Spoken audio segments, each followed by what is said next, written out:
Before we get into the video, please consider subscribing, liking, and clicking the Discord link down below. Lots of cool stuff going on down there as we basically talk about nerd stuff and whatever else. That said, enjoy. What's up everyone, Gojin the Makai Phantom approaching ya. So, if you haven't heard about the recent situation with 343 and Halo, Microsoft basically murdered them and their unborn children in front of the entire world to fucking see.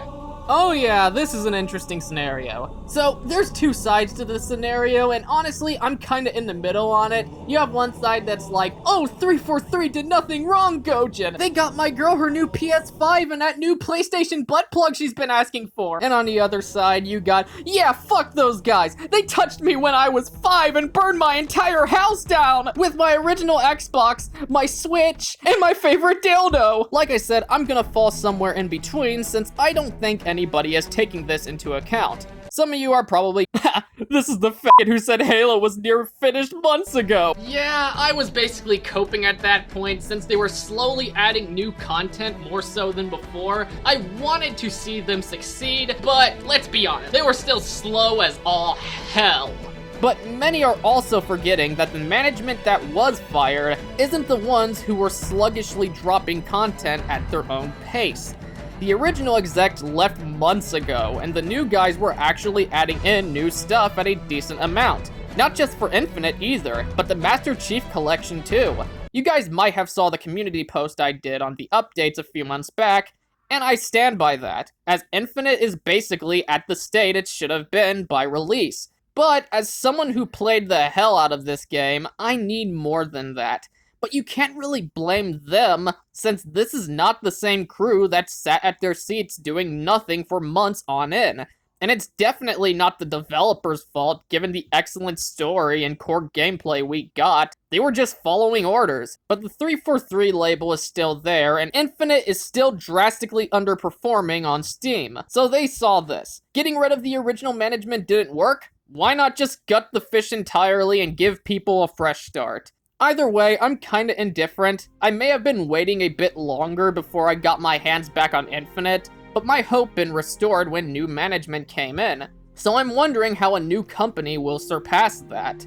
However, I don't think we'll get any repeats of original 343 behavior, since the fact 343 has been fired for their past faults shows how serious Microsoft has gotten about the situation.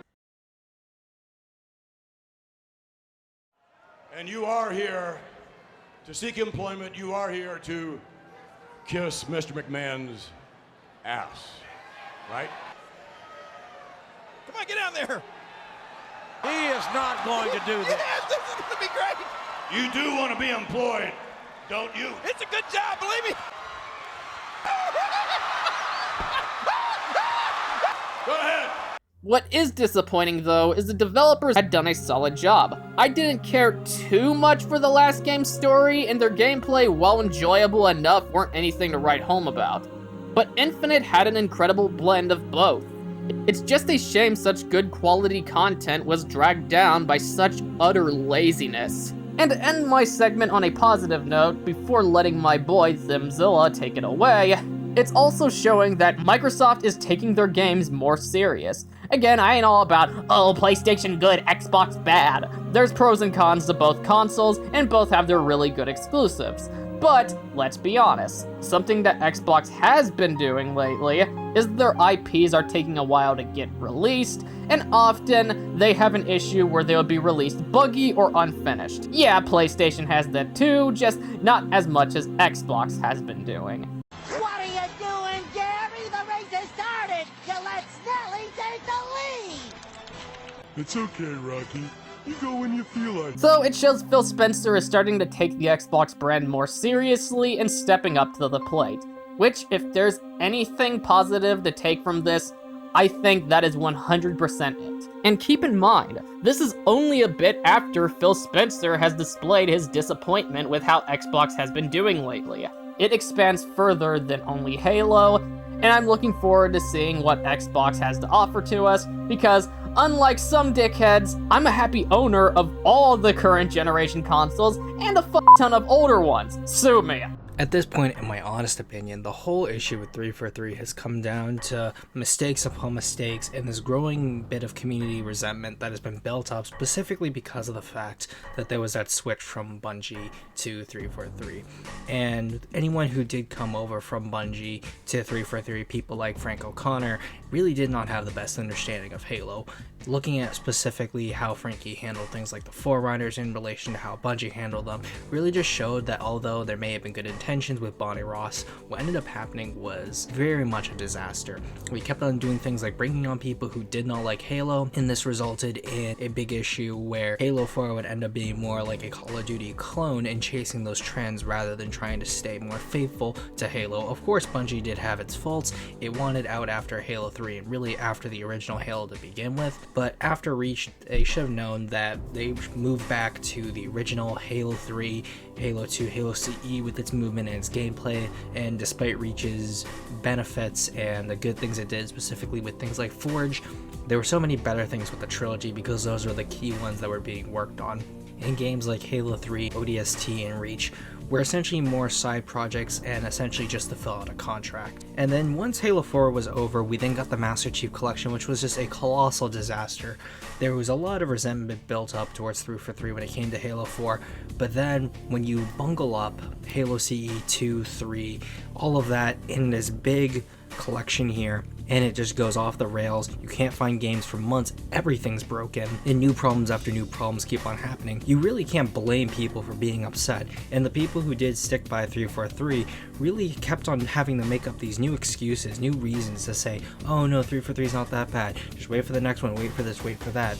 And this just kept on building a new divide, and it's grown this set of fans in the Halo community that are adamant that 343 either has not done too much wrong, or everything that people complain about is very much overblown, which in a lot of cases it's not. And there's so much evidence, so many corroborating statements. One of the biggest ones recently is the fact that split screen, which was removed in Halo 5, was something they were going to add in Halo Infinite, and it ended up being axed in Halo Infinite. And we can also attribute it to things like, oh, it was Microsoft's fault. But the issue is that 343 has always had this very bad work culture. We see this with a lot of statements from ex-343 employees that talked about a very cliquey kind of culture there, which kind of says that there probably were people who had very specific visions for the game and the company, and those people didn't mesh with other people. And not to mention 343's also had this huge contractor problem where they're bringing in talent who's not staying for too long, and once they work on something they leave, and then the people who are brought in and the people who stay have no clue how to work with the tech that's been changed by the contractors, and therefore content can't come out at a decent pace. And the issue with that is that it keeps on creating more issues for 343, and that's probably why the phrase 30 steps forward, 43 steps back became so common, not to mention prevalent and in a lot of ways true, because there was so many of these issues on both a corporate level, a creative level, and a community level, where there's all of these things coming together and just creating a giant mess. And I think now, especially when we can see these issues out in the open, but primarily now that 343 is losing their jobs, there's a lot of fans now who are saying, oh, 343 isn't that bad, oh, we shouldn't be making fun of people who lost their jobs. And there probably are indeed people who should not have lost their jobs, and I think that it's important for us to understand that yes, we should feel sorry for the people who are very passionate about the game who ended up getting cut, and in this case some wrong people were cut, maybe some right people were cut.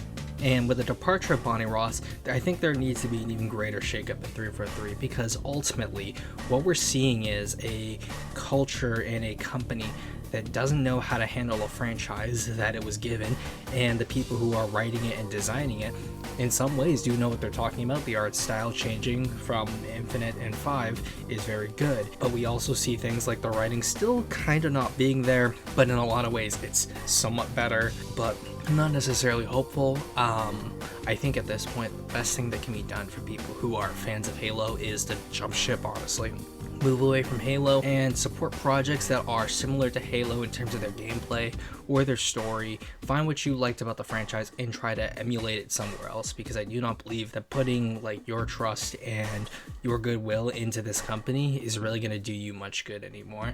And I think that for a lot of people it would help their mental health, and it would just help community relations in general. However, I also think that you should stick it out, because for a lot of people who are classic fans, having to deal with a lot of like things newer fans say, which are almost always inevitably not true, can be frustrating, and I understand that. And I think it's important to just understand where our priorities are and just come to terms with the fact that 343 is probably not going to get its act together anytime soon. But be cautiously optimistic, I guess, is all I'm trying to say.